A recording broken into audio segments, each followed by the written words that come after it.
It's only been during the past several years that the idea of fake news has entered our common everyday lexicon.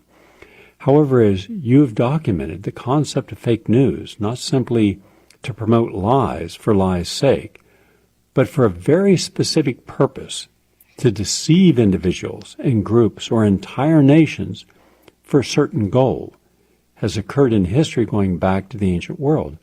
And as you noted, even Plato recommended the strategic use of lying. But whether it be ancient Greece or Rome or China or the medieval Catholic Church, and to the present, promulgating fake news has been a technique used by elites to advance control. So regardless of whether it's sophisticated or not, it's basically simulating lies and fabricated stories or news in order to control, even brainwash others.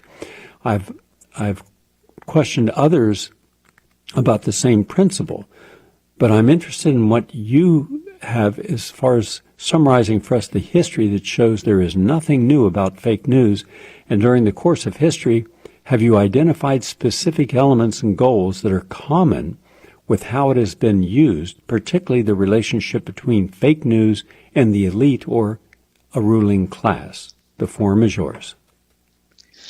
So fake news, as far as the written record is concerned, and we have to stick with the written record because that's what we can prove, it dates back, depending on how you define it, at least to the time of ancient Babylon, where the rulers would say that we are descended from gods, so therefore we have a divine right to rule. That's probably the origins of the divine right of kings and sometimes queens. And information is key to social control. There are other forms as well, the law, outright violence, whether it's modern day policing. So these forms of control, information being one of the pillars, is key to terrifying the public into submission.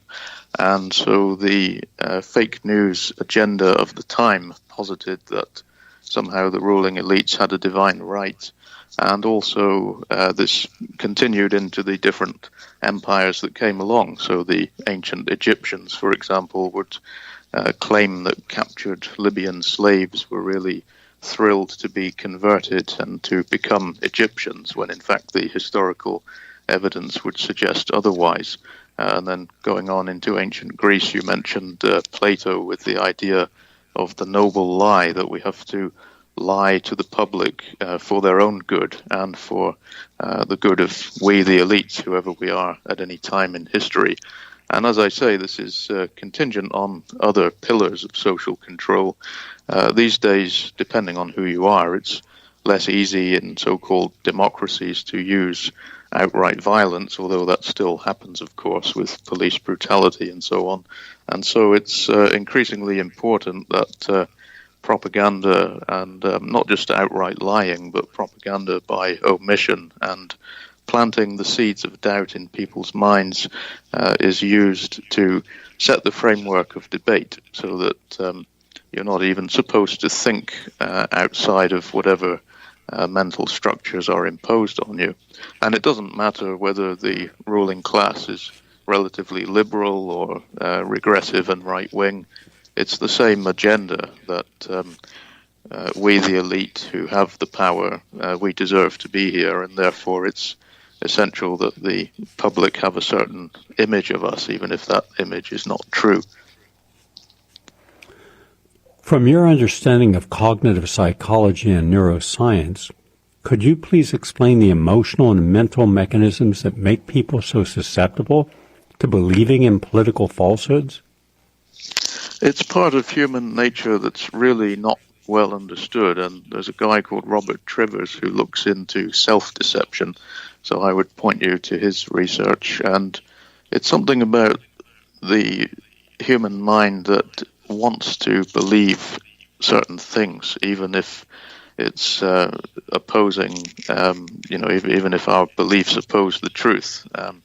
When the facts are so obvious that they can no longer be denied, you get what's famously called cognitive dissonance, and that in itself can be a tool of control that I mentioned earlier, planting the seeds of doubt. So if your belief in something, it could be that Donald Trump is the savior, let's say, if the facts don't correlate to that, such as the jobs, although apparently the employment is going up, jobs are actually less secure in terms of workers' rights and flatlining pay and so on. So if your belief that Trump is the savior doesn't correlate with the facts, that can create kind of cognitive dissonance, and also with using that as a weapon against others. So when the so-called liberal Hillary Clinton, for example, accuses WikiLeaks of being Russian WikiLeaks, as she called it, with no facts or evidence, people can be self-deceived into that. If the liberal elite consensus is that Russia is the enemy, then her claim is going to conform to that, even though she presents no evidence in support of it that correlates to what people want to believe. And in terms of the modern ways in which these are presented or analyzed, that's famously now called the echo chamber effect, where online or in radio, for example, you listen to the radio shows that conform to your beliefs or interests about the world. It's something that's still not understood about why human beings do that, but we just don't want to hear information that doesn't conform to our picture of the world. And I think it's important, in order, even if you don't agree with what you're listening to, it's important to listen to or read as much as you can from as many different sources, if only to understand why other people are listening to it. For example, try and listen at least to the Alex Jones show, not because I think it's a good quality information, it's just got more and more crazy, but I try and understand why people are actually listening to this. What do they get out of it? And from what I can tell, I learned that Alex Jones's listeners tend to be relatively privileged, but not super privileged. They don't tend to be the mega wealthy, but from what I can tell, they tend to be somewhat wealthier than the average American. It's mostly people in the US that listen to it, although it does have a global audience. And if you look at that in terms of what's happened to the economy over the last 40 years, they're the people who have been the most precarious in some ways. I mean, the people on the bottom, the really poor people have always been poor and always been crushed. And so although they've seen a decline in their standards, it's been most noticeable among the middle class or the upper middle class. And so there's a lot of rage, you could call it white middle class rage. And people like Alex Jones are able to tap into that and exploit it. So it's not as if I agree with what he's saying or that he presents facts or evidence in most of the cases, but I listen to it because I want to try and understand why other people are listening to it. And the same could be said for more progressive radio. People on the right wing or the alt-right could listen to that and try to understand why are people who are political opponents of ours, why are they interested in progressive things? So I think if you can stand back a bit and look more objectively at different sources of information, you could learn a lot about both sides. But unfortunately, this characteristic of human beings, where it's difficult for us to do that for whatever reason, that in itself becomes a polarizing and exploitative tool that people in power can use to create left-right divisions. The dialectic, it was called in the Platonic philosophy, if you want to go back to that. I appreciate that insight. Thank you. When you consider the media outlets that represent the intelligentsia, the professional class, the technocrats, the more educated, it's the New York Times. And indeed, in many of its columns, it's objective and fair-minded. But it's also completely biased in other areas. And one of its biggest biases is, I just read today, on Julian Assange. Now, we know that Julian Assange has released more information that has exposed more crimes against corporate and government interests than any other journalist that I'm aware of. He also has been remarkably accurate, meaning that the documents he's released, agree or disagree with who they're going after, they have not been found to be inaccurate.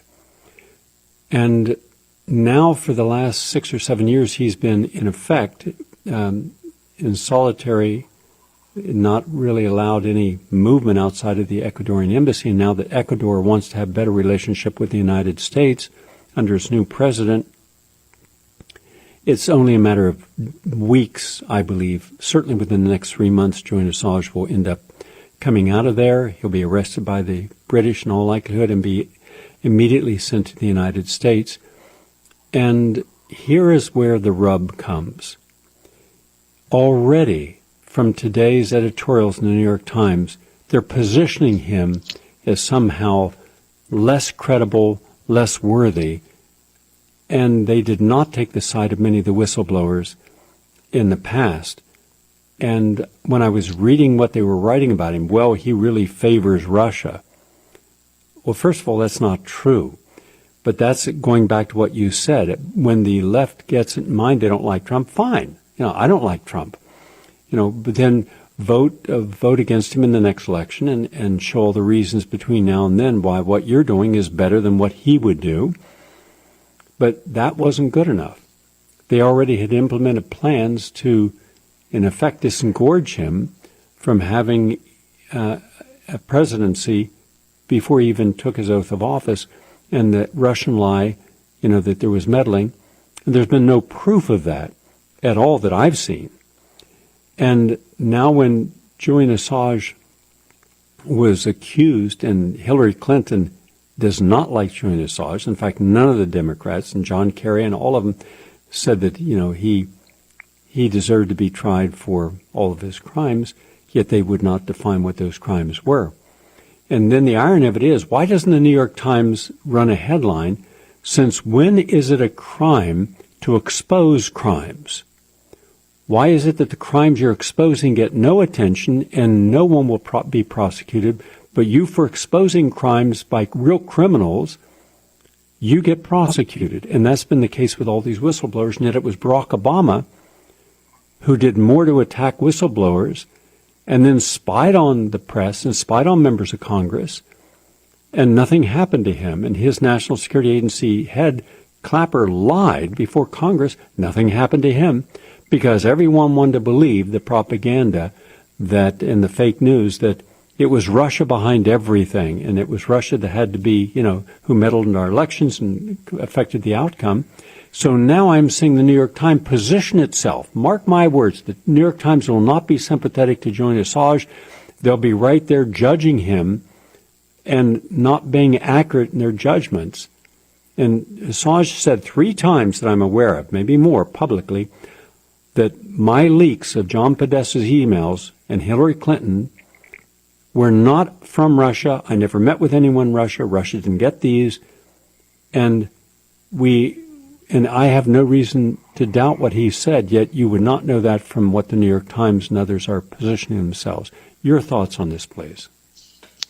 That really exemplifies the limits of what's called liberal corporate media.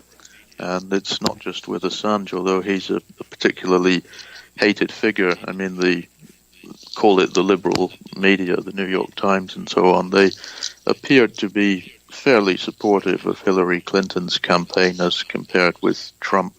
And Assange, they even hated Assange even more after his leaks about the emails, which appeared to be quite well timed to damage Clinton. So they went into even more overdrive to attack Assange, having used WikiLeaks, by the way. WikiLeaks really did the New York Times and the Guardian in the UK some favors by giving them some stories when WikiLeaks first became popular, and then the media have essentially betrayed Assange and WikiLeaks.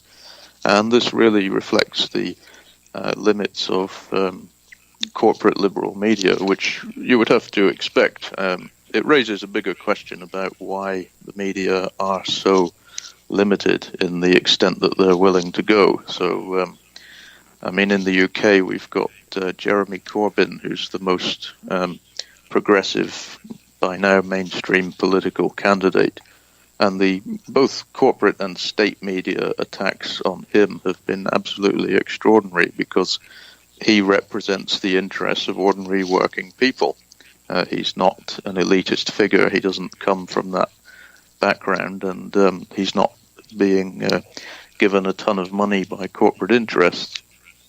And so the media have spun enormous amounts of fake news to try and discredit him, which really means marginalizing the very people that could potentially benefit from his policies. And in the US, I guess the closest analogy politically would be Bernie Sanders. Now, from what I've seen of Sanders' record, he's a hawk on foreign policy. He's made quite threatening remarks about North Korea, and he supported the bombing of Serbia in 1999. But at least on social issues, Sanders is fairly in line with what most people in the US seem to want in terms of healthcare and less savage attacks on social security and so on.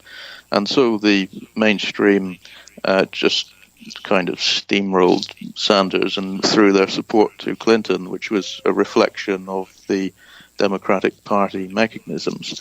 So why is this so, and why on issue after issue, whether it's supporting the destruction of Libya back in 2011 or demonizing Russia when there's just no evidence for collusion and so on. And I think it cannot be pinned to one factor. There are many reasons for this. There's the fact that these are corporations, and so they're tied up with banks and other corporations, which themselves tend to donate campaign money to the Democratic Party. That's one reason. There's also the cultural issues of subordination, so that the media are fairly culturally liberal in the sense that they support gay rights or women's rights, etc., which they should be doing. But when it comes to nationalism, this nationalist idea, they don't want to go any further and say, well, maybe our foreign policy is egregious. Maybe we shouldn't be threatening other countries. We have no right to do that. There's also the hierarchical structure which is imposed on media. So ordinary journalists could be extremely brave and really interested in finding truth, but they might get stopped at the editorial level, where the editors who are paid high salaries and have a particular interest in being close to the centers of power don't want their stories to be too progressive. And there are many factors like that which prevent the media from going any further to a more progressive anti-war stance, for example. And it's also a matter of democratizing the media. There's an organization called Fairness and Accuracy in Reporting. One of their articles, I think it's called Don't Be Radical, Be Liberal, or something like that, which is a critique of the limits of liberal media. Final quick answer, if you could.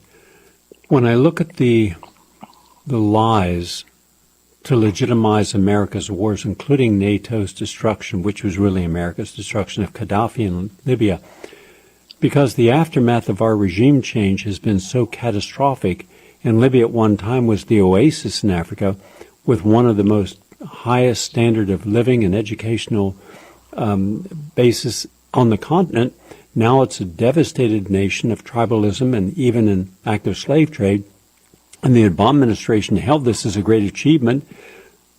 And no one on the left has held Hillary Clinton Obama responsible for this genocide.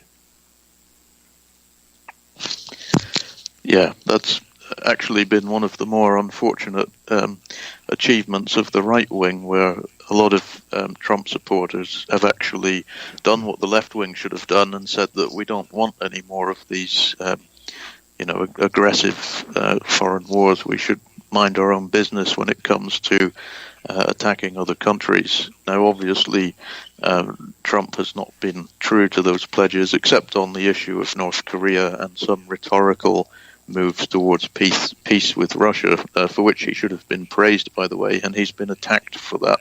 But what happened in Libya was just an atrocity, and That's the real example of fake news. You ran a story earlier about how the US started to work with elements in Syria that were radical jihadis opposed to democracy. It was exactly the same in Libya. The same pattern was repeated, the hijacking of the Arab Spring to overthrow a regime that the US, Britain and France had long wanted to get rid of because Gaddafi wasn't following orders by liberalizing the economy to US and European energy companies. And so the media just created the most ludicrous stories about Gaddafi was going to impose an ethnic cleansing on the people and so on, when one of the cruelest ironies was that a real ethnic cleansing of black Libyans occurred by the very jihadis that the British and the US were supporting.